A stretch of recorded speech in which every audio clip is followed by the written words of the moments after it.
ghost train.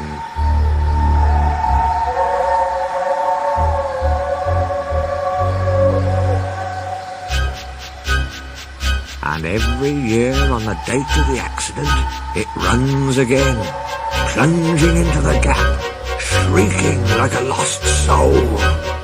Percy, what are you talking about? The ghost train. Driver saw it last night. Where? Asked Thomas and Toby together. He didn't say, but it must have been on our line. He says ghost trains run as a warning to others. Oh, he went on, it makes my wheels wobble to think of it. Pooh, said Thomas. You're just a silly little engine, Percy. I'm not scared. Thomas didn't believe in your ghost, said Percy next morning. His driver laughed. Neither do I. It was a pretend ghost on television.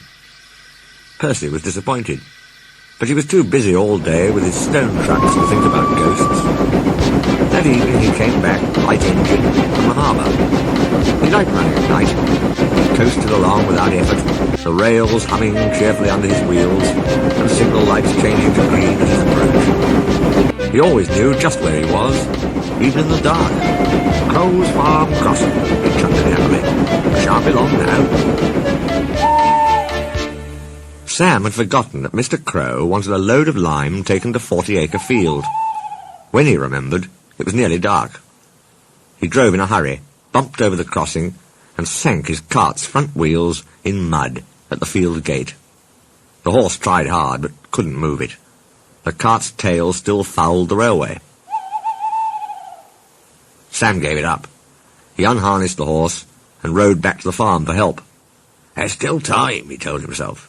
The next train isn't due for an hour. But he'd reckoned without Percy. Percy broke the car, and lime flew everywhere. They found no one at the crossing, so went on to the nearest signal box. "Hello," said the signalman. "What have you done to Percy? He's white all over." Percy's driver explained. "I'll see to it," said the signalman. "But you'd better clean Percy, or people will think he's a ghost." Percy chuckled. "Do let's pretend I'm a ghost, and scare Thomas. That'll teach him to say I'm a silly little engine." On their way they met Toby, who promised to help.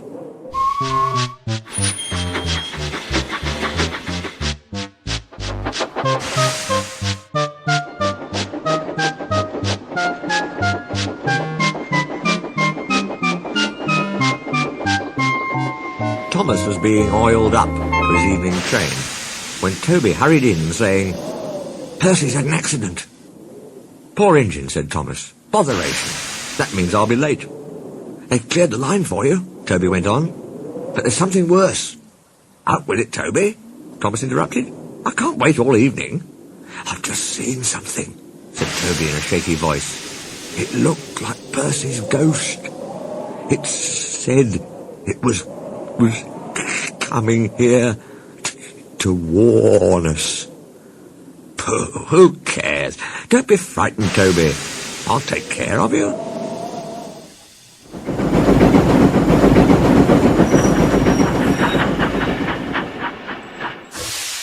Percy approached the shed quietly and glided through it. "Peep, peep, peep, peep, peep, peep," he shrieked. As had been arranged, Toby's driver and fireman quickly shut the doors. "Let me in! Let me in!" said Percy in a spooky voice. "No, no," answered Toby. "Not by the smoke of my chimney, chim-chim. I'll chaff and I'll puff and I'll break your door in. Oh!" "Whoa, dear," exclaimed Thomas. "It's getting late. I'd no idea. I must find Annie and Caramel." He hurried out the other way. Next morning, Toby asked him where he'd been. "Oh, well," said Thomas, "I knew you'd be sad about Percy, and I didn't like to intrude. I slept in a good shed, and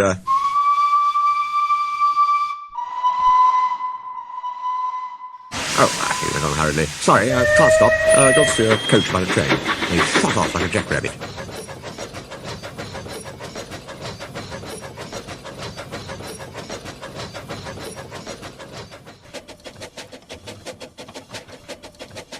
Percy was none the worse for his adventure. He was soon cleaned.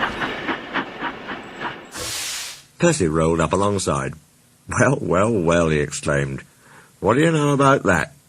Anyone would think, chuckled Toby, that our Thomas had just seen a ghost.